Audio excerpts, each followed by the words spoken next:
کفتر و نگهداری آن رسم دیرینه مردم افغانستان است. اینجا در بدخشان نیز کفتر یا کبوتران روی آسمان آبی پرواز می نمایند.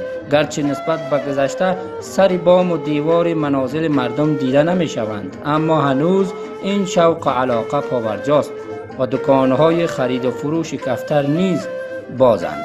کفتربازان علاقمند همه روزه به تماشای پرواز کفترها می نشینند و اندک از غم روزگارشان می کاهند.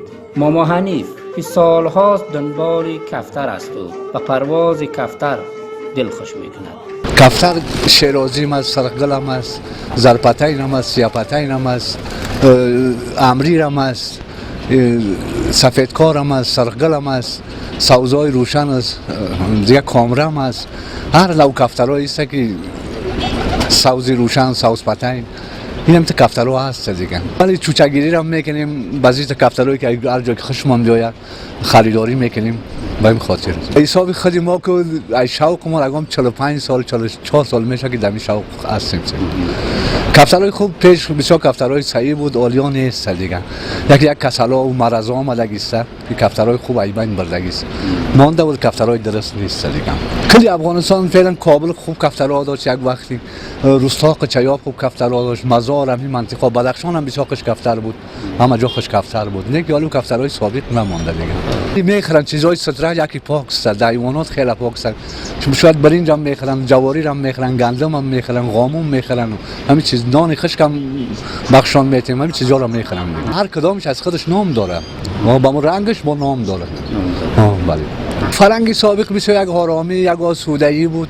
فرنگای حال دیگه تغییرات آمدگی است. هر خانه‌ای که میرفتید بسیار مردم یک شوق، یک علامت سابقی بود. آرامی بود.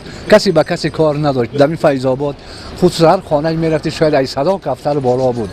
هر چیز بود، مردم ها بسیار یک آرام زندگی می‌کردند. دنیا یک تغییرات و چیز آمده که هم دقیق خفه است دیگه. یک مزام در چیز نمونده. و یک کسلای اومده که یا حیوانات پیش یک چشم درد میشه، دم درد. یک دوا از زراعت میگرفتیم یا در چشمش یا در دانش میریختیم جور میشه. دالی میگرد اعصابش خراب میکنه، دیوانه‌ش یا میکشش یا فلج میکنه. شوق مردم از بین بردگی است. طول همین شوق ما همین است دیگه. بله. دیگه پرنده ها همین مثلا کناری و صبا و همین چیزا ولی یک مزام نیست بود. همین تنها یک کفتر موندگی است. وقت بعضی نفر شوقی بعضی فروش هم میکنیم، ولی یا میخریم هم میفروشیم. کفتری است که جوره 5000 هم میخرن، 4000 هم میخرن، خوب و خراب داره دیگه. 10000 هم میخرن. لیکن غالکش باز 150 لیتر هم هست. خوب و خراب داره، طرق به شوق است. برای اون وقتا بسیار یک شوقی داشت.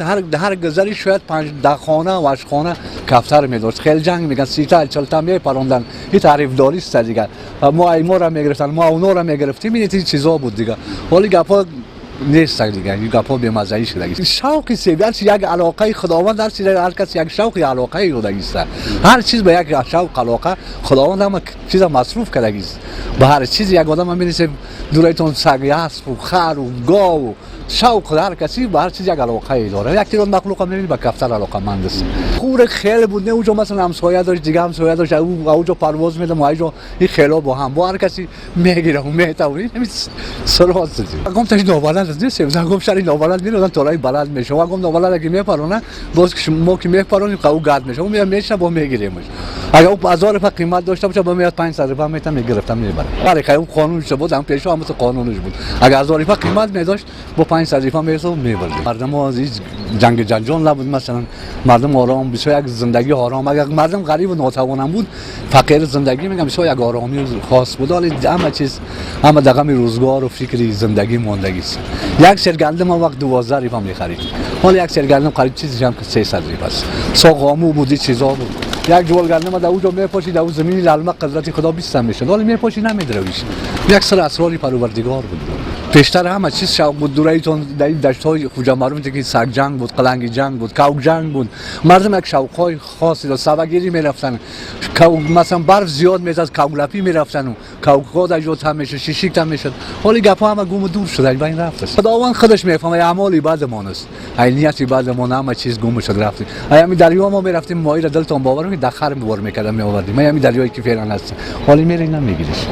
یک خیر برای خون ناق نبود، ظلم نبود، عدالت بود، مسلمانی بود، ایمانداری بود. مردم با ابرو به عزت. حال دنیا خراب شد. بی‌مزه‌ای شد.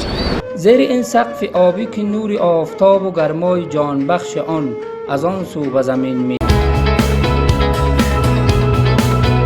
د شرق تلویزیون ټولې خپرونې په یوټیوب چینل کې زموږ یوټیوب چینل در سره سبسکرایب کړئ ترڅو تازه او په زړه پورې خپرونې وګورئ.